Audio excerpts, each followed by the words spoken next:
Sebetulnya tanda-tanda keguguran itu sangat banyak, dimulai dari kram-kram perut. Itu bisa menjadi salah satu tanda udah mau terjadi. Jadi pada saat terjadi pembuahan antara sperma dan sel telur itu memang bahan-bahannya kurang bagus atau kurang lengkap. Jadi tidak mampu membuat suatu janin yang lengkap. Jadi kalau misalnya tidak lengkap, penyebab kedua yang paling sering adalah infeksi. Misalnya infeksi menular seksual atau toksoplasma itu juga dapat menyebabkan. Untuk keguguran yang sudah terjadi, itu harus kita lihat keguguran yang sudah terjadi itu dia masih ada lengkap atau tidak. Jadi kalau misalnya keluarnya udah lengkap, ya udah kita hanya pantau melalui USG. Kalau misalnya tidak lengkap,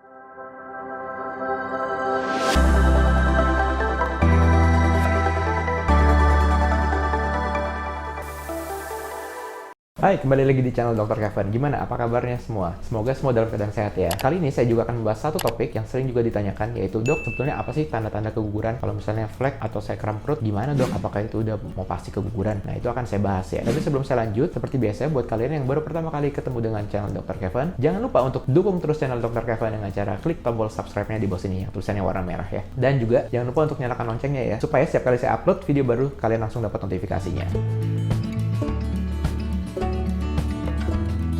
Nah, sebetulnya keguguran itu dalam bahasa medis kita sebut dengan aborsi. Keguguran itu adalah ketidakmampuan suatu kehamilan untuk melanjutkan ke tahap yang selanjutnya. Biasanya itu di bawah 20 minggu ya usia kehamilannya. Atau berat janinnya itu di bawah 500 gram. Jadi kalau misalnya suatu kehamilan itu terhenti di bawah usia 20 minggu, nah itu yang kita sebut dengan keguguran.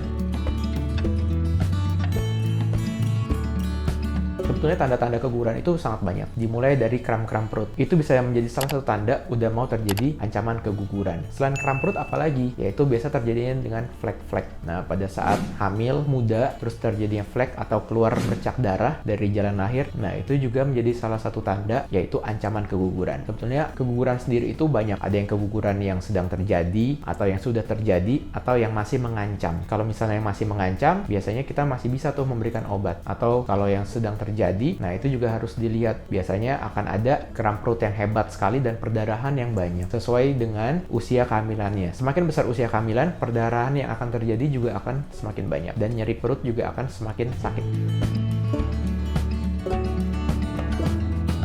Nah, untuk penyebabnya sendiri, itu berbagai macam. Misalnya, paling sering adalah kelainan kromosom atau kelainan genetik. Jadi, pada saat terjadi pembuahan antara sperma dan sel telur itu memang bahan-bahannya kurang bagus atau kurang lengkap. Jadi, tidak mampu membuat suatu janin yang lengkap. Jadi, kalau misalnya tidak lengkap, tubuh mams sudah mempunyai alarmnya sendiri. Tubuh sudah tahu, wah ini kayaknya nggak bisa nih dilanjutkan. Dia pasti akan berusaha untuk mengeluarkan kehamilan tersebut. Penyebab kedua yang paling sering adalah infeksi. Misalnya, infeksi menular seksual atau toksoplasma itu juga dapat menyebabkan keguguran. Penyebab lainnya, misalnya mams menderita penyakit tertentu, misalnya ada kelainan darah atau ada autoimun seperti lupus atau ada tadi kekentalan darah, itu juga dapat menyebabkan gangguan aliran darah ke janinnya. Itu juga dapat menjadi penyebab keguguran.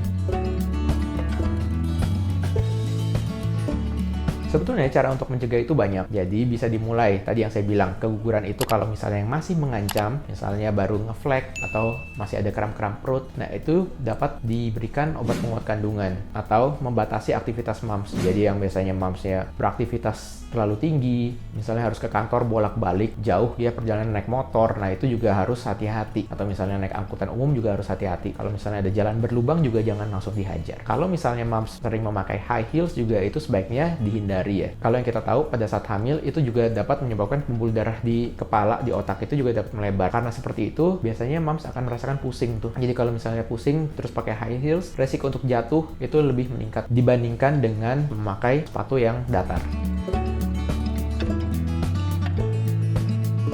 Untuk keguguran yang sedang terjadi atau yang sudah terjadi, nah itu harus dibedakan ya. Untuk keguguran yang sudah terjadi, itu harus kita lihat keguguran yang sudah terjadi itu dia masih ada lengkap atau tidak. Jadi kalau misalnya keluarnya udah lengkap, ya udah kita hanya pantau melalui USG. Kalau misalnya tidak lengkap, itu juga dapat kita lihat melalui USG. Jadi yang tidak lengkap itu seperti apa? Jadi masih ada sisa tuh jaringan-jaringan di dalam rahim. Nah itu yang harus biasanya dikuret, harus dibersihkan. Karena kalau tidak dibersihkan, itu dapat menjadi sumber infeksi. Balik lagi nih ke penyebabnya apa? Kalau misalnya penyebabnya tadi mamsnya ada diabetes diabetes, atau ada tiroid, atau ada autoimun, ada kekentalan darah. Nah, itu dapat menyebabkan keguguran itu berulang di kehamilan selanjutnya. Atau misalnya ada infeksi juga yang belum terobati. Nah, untuk memastikannya, pada saat program hamil untuk kehamilan berikutnya, dipastikan untuk kontrol kandungannya ke dokter dulu, supaya kita dapat memeriksa saja kemungkinan-kemungkinan yang dapat menyebabkan keguguran pada kehamilan sebelumnya. Oke, sekian dulu konten Dr. Kevin kali ini. Semoga video ini dapat bermanfaat ya. Dan jangan lupa untuk dukung terus channel Dr. Kevin dengan cara klik tombol like, komen, dan subscribe, serta share video ini ke teman-teman lainnya supaya video ini dapat tersebar luas dan bermanfaat. Saya Dr. Kevin, until tomorrow and stay healthy.